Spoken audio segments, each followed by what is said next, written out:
Hello learners, welcome to learn Hindi through Tamil. இன்றைக்கி நம்ம வீடியோவில் முக்கியமான ஹிந்தி வேர்ப்ஸ் தான் பார்க்க போகிறோம். அந்த வகையில் இப்போ நம்ம ரீசன்ட் டைம்ஸில் நிறைய முக்கியமான ஹிந்தி வேர்ப்ஸ் வெக்காபுலரிஸ் நிறைய பார்த்துட்டு வரோம். நீங்கள் இன்னும் அந்த வீடியோஸ் எல்லாம் பார்க்கல அப்படின்னா நான் வீடியோஸ்க்கான லிங்க் டிஸ்கிரிப்ஷன்லேயும் ஃபஸ்ட் கமெண்ட்லேயும் பின் பண்ணுறேன், செக் பண்ணி பாருங்கள். இந்த வீடியோவும் ரொம்பவே யூஸ்ஃபுல்லாக இருக்கும். நம்ம டே டு டே லைஃப்பில் நம்ம யூஸ் பண்ணுற முக்கியமான வேர்ப்ஸ் தான் பார்க்க போகிறோம். ஸோ வீடியோவை ஸ்கிப் பண்ணாமல் எண்டு வரைக்கும் பாருங்கள். ஃபர்ஸ்ட் ஒன் பாருங்கள், கொதிக்கிறதுக்கு ஹிந்தியில் வந்து உபல் அப்படின்றத சொல்லணும். உபல். ஸோ பால் கொதிக்குது அப்படின்னு சொல்கிறதுக்கு, கொதிக்குது அப்படின்னா கொதிச்சுக்கிட்டு இருக்கு அப்படின்றது அர்த்தம். ஸோ தூத் உபல் ரஹாஹே அப்படின்றத சொல்லணும். ப்ரெசன்ட் கண்டினியூஸ் டென்ஸில் கொதித்து கொண்டு இருக்கிறது. தூத் உபல் ரஹாஹே. தண்ணி கொதிக்குது அப்படின்னா பானி உபல் ரஹாஹே அப்படின்றத சொல்லணும். நெக்ஸ்ட்டு பாருங்கள், கடன் வாங்கிறதுக்கு வந்து ஹிந்தியில் வந்து உதார் அப்படின்றத சொல்லணும். உதார் அப்படின்னா கடனை வந்து குறிக்குது. ஸோ எக்ஸாம்பிள் சென்டென்ஸ் பார்க்கலாம். அவர் என்கிட்ட 1000 ரூபாய் கடன் வாங்கியிருக்காரு அப்படின்னு சொல்கிறதுக்கு, வாங்கியிருக்கார். இது வந்து பாஸ்டில் நடந்த ஒரு விஷயம். ஸோ பாஸ்ட் டென்ஸ் அப்படின்னாலே நம்ம வந்து எதை யாரை அப்படின்ற கொஷின் ரைஸ் பண்ணுவோம். அதுக்கு பதில் சொல்ல முடிஞ்சுது அப்படின்னா சப்ஜெக்ட் கூட நம்ம நே சேர்ப்போம். இது நம்ம நிறைய பாஸ்ட் டென்ஸ் சென்டென்சஸ் எப்படி மேக் பண்ணுறது ஹிந்தியில் அப்படின்றதுக்கு நிறைய வீடியோஸ் போஸ்ட் பண்ணியிருக்கேன். நீங்கள் இன்னும் அந்த வீடியோஸ் எல்லாம் பார்க்கல அப்படின்னா நான் வீடியோஸ்க்கான லிங்க் டிஸ்கிரிப்ஷன்லேயே ஃபஸ்ட் கமெண்ட்லேயும் பின் பண்ணுறேன், செக் பண்ணி பாருங்கள். அது பார்த்தாலே உங்களுக்கு கிளியராக புரியும். ஸோ எதை வாங்கியுள்ளார் அப்படின்னு கேட்கும்பொழுது கடன் வாங்கியுள்ளார், பணத்தை வாங்கியுள்ளார் அப்படின்னு சொல்ல முடியும். ஸோ அதனால் இப்போ நமக்கு பதில் கிடைக்கிது. அப்போ சப்ஜெக்ட் கூட நே வரும். ஸோ உஸ்னே, அவர்னு சொல்கிறதுக்கு உசே சொல்லாமல் உஸ்னே அப்படின்றத சொல்லணும். என்கிட்ட அப்படின்னா முத்சே. 1000 ரூபாயே அப்படின்னா வந்து 1000 ரூபாய் அப்படின்றது அர்த்தம். உதார் லியே அப்படின்னா கடன் வாங்கினார் அப்படின்றத அர்த்தம். பாஸ்ட் டென்ஸில் சொல்கிறோம். ஸோ உஸ்னே முத்சே 1000 ரூபாயே உதார் லியே. நெக்ஸ்ட்டு பாருங்கள், திருத்தறதுக்கு, அதாவது வந்து ஒருத்தவங்களை வந்து கரெக்ட் பண்ணுறது. ஸோ ஒரு விஷயத்தை இல்லை, ஒரு பர்சனை திருத்துறதுக்கு, அதாவது கரெக்ட் பண்ணுறதுக்கு வந்து சுதார்த்தா அப்படின்றத சொல்லுவாங்க. ஸோ சுதார் அப்படின்றத சொல்லுவாங்க. ஸோ கரெக்ட் பண்ணுறது அப்படின்னா சுதார். ஸோ வந்து அது வந்து டென்ஸை பொறுத்து விழுந்து அது சுதார்த்தா, சுதார்த்தி, சுதார்த்தே அப்படின்றது வந்து மாறும். ஸோ நம்ம இப்போ எக்ஸாம்பிள் சென்டென்ஸ் பார்க்கலாம். நம்ம அவருடைய மிஸ்டேக்ஸ் எல்லாம் வந்து கரெக்ட் பண்ணுறது வந்து அவருக்கு அவ்வளோவா பிடிக்காது. ஒரு சிலருக்கு வந்து நம்ம வந்து ஒருத்தவங்க மிஸ்டேக் செஞ்சாங்கன்னா நம்ம வந்து அதை வந்து சுட்டி காமிச்சோன்னா வந்து அவங்களுக்கு அது பிடிக்காது. அது ரொம்ப ஹேட் பண்ணுவாங்க. ஸோ அதுக்கடுத்தது நம்மகிட்டயே ஒழுங்காக பேச மாட்டாங்க. ஸோ அந்த மாதிரி இருக்கிறவங்கள சொல்கிறதுக்கு நம்ம ஹிந்தியில் அவங்கள பார்த்து எப்படி சொல்லலாம் அப்படின்னா, ஜப் ஹம் உஸ்கி கலத்தியான் சுதார்த்தே ஹேன் தோ உசே நஃப்ரத் ஹோத்தி ஹே. அவருக்கு பிடிக்காது, அதாவது அவங்களுக்கு வெறுப்பு வரும் அப்படின்னு சொல்கிறதுக்கு வந்து நஃப்ரத் ஹோத்தி ஹே. நஃப்ரத் அப்படின்னா வெறுப்பு, ஹேட் பண்ணுறது. ஸோ நஃப்ரத் ஹோத்தி ஹே அப்படின்றத சொல்கிறோம். ஸோ எப்போ தவறுகளை திருத்துவது, அதாவது சுட்டி காமிச்சு திருத்தும் போது, ஸோ அதனால தான் ஜப்தோ வருது. திருத்தும் போது அப்படின்னு சொல்கிறதுனால தான் ஜப்தோ. ஹம் அப்படின்னா நாம், உஸ்கி அப்படின்னா அவருடைய, கலத்தியான் அப்படின்னா வந்து கலத் அப்படின்னா தவறு, கலத்தியான் அப்படின்னா வந்து தவறுகள், ப்ளூரலில் சொல்கிறோம். ஸோ கலத்தியான் சுதார்த்தே ஹேந்தோ. சுதார்த்தே ஹேந்தோ அப்படின்னா திருத்தும் போது. ஸோ ஜப்தோ அப்படின்றது வந்து அந்த டைமை வந்து குறிக்குது. திருத்தும் போது, போதுன்னு சொல்கிறோம்ல, அதை வந்து குறிக்குது. உசே நஃப்ரத் ஹோத்தி ஹே. அவருக்கு பிடிக்காது, வெறுப்பு வரும் அப்படின்றத அர்த்தம். நெக்ஸ்ட்டு பாருங்கள், தீக்காயம், அதாவது பேர்ன் பண்ணிக்கிறது, சுட்டுக்கிறது, அந்த மாதிரிலாம் சொல்கிறதுக்கு வந்து ஹிந்தியில் வந்து ஜல்னா அப்படின்றத சொல்லுவாங்க. ஜல்னா. ஸோ சமைக்கும் பொழுது கையை சுட்டுக்கிறது, எரிச்சிக்கிறது, ஸோ அந்த மாதிரி தீக்காயம் ஏற்படுத்திக்கிறது, இது எல்லாத்துக்குமே வந்து ஜல்னா அப்படின்றத சொல்லுவாங்க. ஸோ எக்ஸாம்பிள் சென்டென்ஸ் பார்க்கலாம். அவள் சமைக்கும் பொழுது கையில் வந்து தீக்காயம் ஏற்பட்டுடுச்சு அப்படின்னு சொல்கிறது. ஸோ கையில் வந்து அவள் சமைக்கும் பொழுது கையில் சுட்டுக்கிட்டா அப்படின்ற மாதிரி சொல்லலாம். இல்லை அவளுடைய கையில் தீக்காயம் ஏற்பட்டுடுச்சு அப்படின்ற மாதிரி சொல்கிறதுக்கு ஹிந்தியில் எப்படி சொல்லலாம்னா, கானா பனாத்தே சமை உஸ்கா ஹாத் ஜல் கயா. ஹாத் அப்படின்னா வந்து கை, உஸ்கா ஹாத் அப்படின்னா அவளுடைய கையில், ஜல்கையா அப்படின்னா வந்து தீக்காயம் ஏற்பட்டது அப்படின்றது அர்த்தம். பனாத்தே சமை அப்படின்னா வந்து கானா பனாத்தே சமை அப்படின்னா வந்து, கானா அப்படின்னா வந்து உணவு, பனாத்தே சமை அப்படின்னா வந்து பண்ணும் பொழுது, உஸ்கா ஹாத் ஜல்கையா.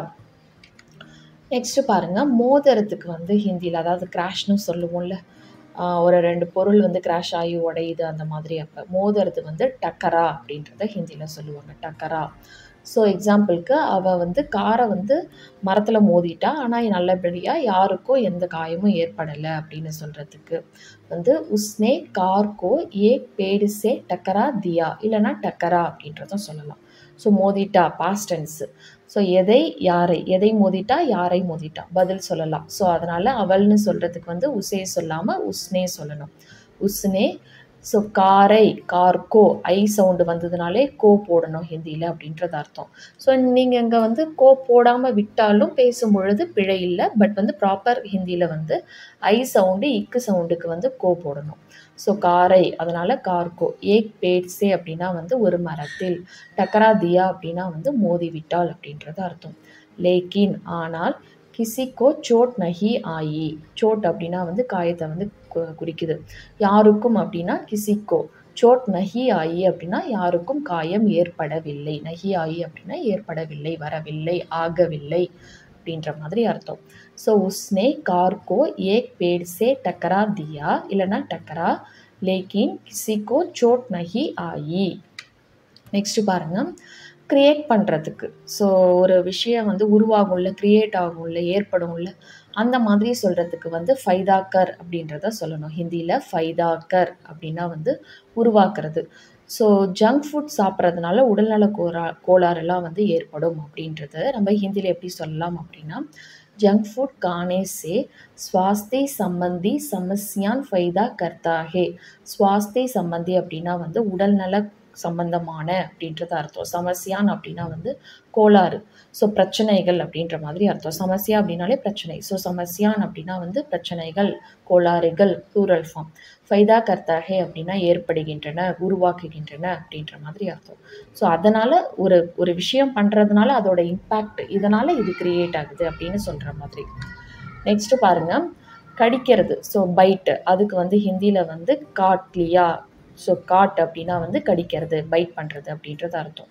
ஸோ எக்ஸாம்பிளுக்கு, நேற்று அவர் வேலை முடிச்சுட்டு வரும்போது அவரை நாய் கடிச்சிடுச்சு அப்படின்னு சொல்கிறதுக்கு வந்து கல் காம் சே கர் ஆத்தே சமை உசே குட்டேனே காட்லியா.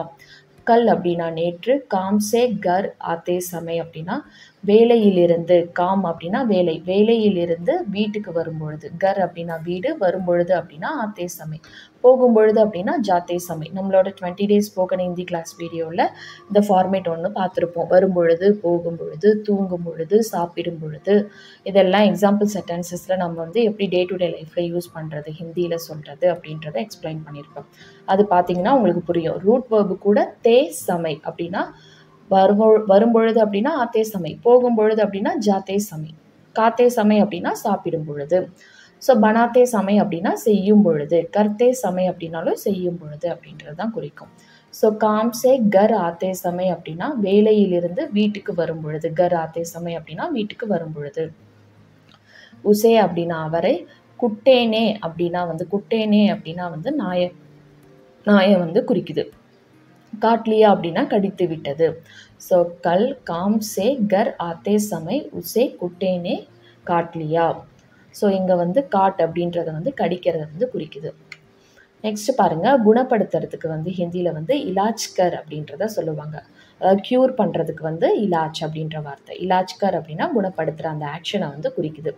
ஸோ எக்ஸாம்பிள் சென்டென்ஸ் பார்க்கலாம். டாக்டர்ஸால் அவளை வந்து குணப்படுத்த முடியல, க்யூர் பண்ண முடியல அப்படின்னு சொல்கிறதுக்கு டாக்டர் உஸ்கா இலாஜ் நஹி கர் சக்கா.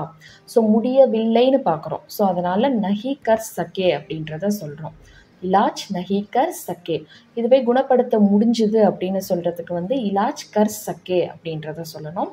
குணப்படுத்த முடியவில்லைன்னு நெகட்டிவாக சொல்கிறதுனால இங்கே நஹி வருது. இலாஜ் நஹி கர் சக்கே. ஸோ இலாஜ் அப்படின்றது வந்து அந்த க்யூர் பண்ணுறதை வந்து குறிக்குது. நெக்ஸ்ட்டு பாருங்கள், கெஞ்சறது. ஒருத்தவங்கள்ட்ட வந்து கெஞ்சறதுக்கு வந்து பீக் மாங்கோ அப்படின்றத சொல்லுவாங்க. ஹிந்தியில் வந்து பீக் மாங்கோ. ஸோ எக்ஸாம்பிளுக்கு வந்து அருண் வந்து தன்னுடைய அம்மாவுடைய மெடிக்கல் செலவுக்காக எல்லார்கிட்டையுமே பணத்துக்காக கெஞ்சிக்கிட்டு இருக்காரு அப்படின்னு சொல்கிறதுக்கு வந்து அருணே. ஸோ கெஞ்சிக்கிட்டு இருந்தார். ஸோ பாஸ்ட் டென்ஸில் நம்ம பார்க்குறோம். ஸோ என்ன பண்ணார், எதை கெஞ்சினார், யாரை கெஞ்சினார். யாரை கெஞ்சினார்னு கேட்டால் நம்ம பதில் வந்து சொல்ல முடியும், யார்கிட்ட கெஞ்சினார் அப்படின்றத. ஸோ நமக்கு பதில் கிடைக்கிது. அதனால் அருண் நே வரும். ஸோ வெறும் அருண் வராது, அருண் நே. அப்னி மாக்கே. ஸோ அப்னி மாக்கே அப்படின்னா தன்னுடைய அம்மாவின் அப்படின்றது அர்த்தம். ஸோ அருண் நம்ம முன்னாடி சப்ஜெக்ட் சொல்லிட்டோம். ஸோ அப்னி அப்படின்றது வந்து அருணுடைய அப்படின்றது தான் குறிக்குது. ஸோ சப்ஜெக்ட்க்கு அடுத்தது அப்னா, அப்னி, அப்னே யாரை சொல்கிறோமோ அது வந்து அந்த சப்ஜெக்டை குறிக்கிறதா அர்த்தம். தன்னுடைய அப்படின்ற மாதிரி அர்த்தம். ஸோ நீங்கள் சொல்கிறதுனால உங்களுடைய அப்படின்றதுக்கு அர்த்தம் இல்லை. நம்ம முன்னாடி சப்ஜெக்டை யார் சொல்கிறோமோ அந்த அப்னா அப்னி அப்படின்றது வந்து அவங்கள தான் குறிக்குது, அந்த சப்ஜெக்டை குறிக்குது அப்படின்றது அர்த்தம். இங்கே வந்து அப்னி அப்படின்றது வந்து அருணை வந்து குறிக்குது. மாக்கே அப்படின்னா வந்து அம்மாவின், இலாஜ் கேலியே அப்படின்னா ட்ரீட்மெண்ட்டுக்காக, க்யூர் பண்ணுறதுக்காக, சப்சி அப்படின்னா வந்து சப்சே அப்படின்னா எல்லாரிடமும், பணத்திற்காக அப்படின்னு சொல்கிறதுக்கு பைசாக்கி, பீக் மாங்கி அப்படின்னா கெஞ்சினார்.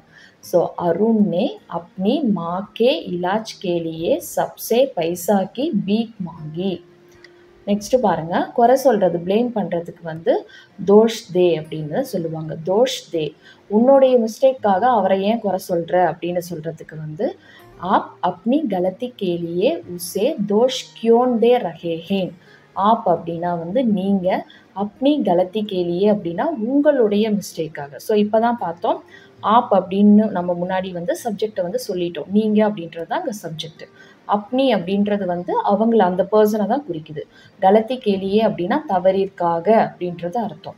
உஸ்ஸே கலத் அப்படின்னா தவறு, கலத்தி கேலியே அப்படின்னா தவறிற்காக, மிஸ்டேக்காக. ஸோ அந்த காக அப்படின்றது தான் கேலியே. உசே அப்படின்னா அவரை. தோஷ் கியோன்தே ரஹேஹேன் அப்படின்னா ஏன் குறை சொல்கிறீங்க அவரை. உசே தோஷ் கியோன்னா ஏன் குறை சொல்கிறீங்க அப்படின்னு சொல்கிறதுக்கு தோஷ் தே ரஹேஹேன். நெக்ஸ்ட்டு பாருங்கள், ஊதுறதுக்கு ப்ளோ பண்ணுவோம்ல, ஊதுவோம்ல, அதுக்கு வந்து ஃபூங்க் அப்படின்றது ஹிந்தி வார்த்தை. ஸோ ஃபூங்க் வேர்ப் என்னதுங்க, ஃபூங்க். ஸோ தயவு செஞ்சு இந்த பலூனை ஊதி தர முடியுமா அப்படின்னு சொல்லி கேட்குறதுக்கு கியா ஆப் கிருப்பியா இஸ் பலூன் கோ ஃபூங் சக்தே ஹேன். முடியுமா அப்படின்னு கேட்குறோம். ஸோ முடியும் முடியாதுன்ற வார்த்தை வந்தாலே சக்தா சக்தி அப்படின்ற வார்த்தை வந்து நமக்கு வந்துடும் அந்த சென்டென்ஸில். தயவு செய்து அப்படின்னா கிருப்பியா. ஸோ கொஷின் ரைஸ் பண்ணுறோம் முடியுமான்னு, அதனால் கியா அப்படின்றது ஃபர்ஸ்ட் வார்த்தையாக வந்துடும். ஸோ நீங்கள் அப்படின்னா ஆப். ஸோ கியா ஆப் கிருப்பியா, நீங்கள் தயவு செய்து இஸ் பலூன்கோ, இந்த பலூனை, ஐ சவுண்டு வருது பாருங்கள், பலூனை. ஸோ அதனால் கோ போடுறோம். நீங்கள் இங்கே கோ சேர்க்காம பேசினாலும் கரெக்டு தான். இஸ் பலூன்கோ ஃபூங் சக்தேஹேன், ஊத முடியுமா, ஃபூங் சக்தேஹேன். ஸோ கியா ஆப் கிருப்பியா இஸ் பலூன்கோ ஃபூங் சக்தேஹேன். நெக்ஸ்ட்டு பாருங்கள், முடிக்கிறதுக்கு, ஸோ கம்ப்ளீட் பண்ணுறதுக்கு வந்து பூராக்கர் அப்படின்னு சொல்லலாம், இல்லைனா கதம்கர் அப்படின்றதும் சொல்லலாம். பூரா கதம் ரெண்டுமே கரெக்டு தான். பிரியா இன்னும் 2 வருஷத்தில் படிப்பு முடிச்சிடுவா அப்படின்னு சொல்கிறதுக்கு வந்து பிரியா 2 साल में अपनी पढ़ाई पूरी कर लेगी. ஸோ பூரி கர் லேகி அப்படின்றா முடித்து விடுவாள். பெண்ணை சொல்கிறதுனால பூரி கர் லேகி அப்படின்றத சொல்கிறோம். 2 साल में அப்படின்னா 2 வருஷத்தில் அப்படின்றது அர்த்தம். அப்னி படேயி அப்படின்னா, அப்னி படேயி அப்படின்னா தன்னுடைய படிப்பை அப்படின்றது அர்த்தம்.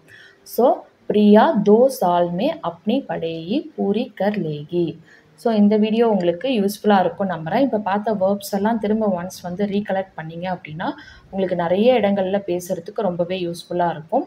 இன்னும் நிறைய அடுத்தடுத்த வீடியோக்களில் நம்ம டெய்லி யூஸ் பண்ணுற வேர்ப்ஸ் எல்லாம் போஸ்ட் பண்ண ட்ரை பண்ணுறேன். உங்களை மாதிரியே ஹிந்தி லேர்ன் பண்ணுற ஃப்ரெண்ட்ஸ் அண்ட் ஃபேமிலிக்கு நம்ம வீடியோஸை ஷேர் பண்ணுங்கள், அவங்களுக்கும் யூஸ்ஃபுல்லாக இருக்கும். நெக்ஸ்ட் வீடியோவில் பார்க்கலாம். தேங்க்ஸ் ஃபார் வாட்சிங். நன்றி, தன்யவாத்.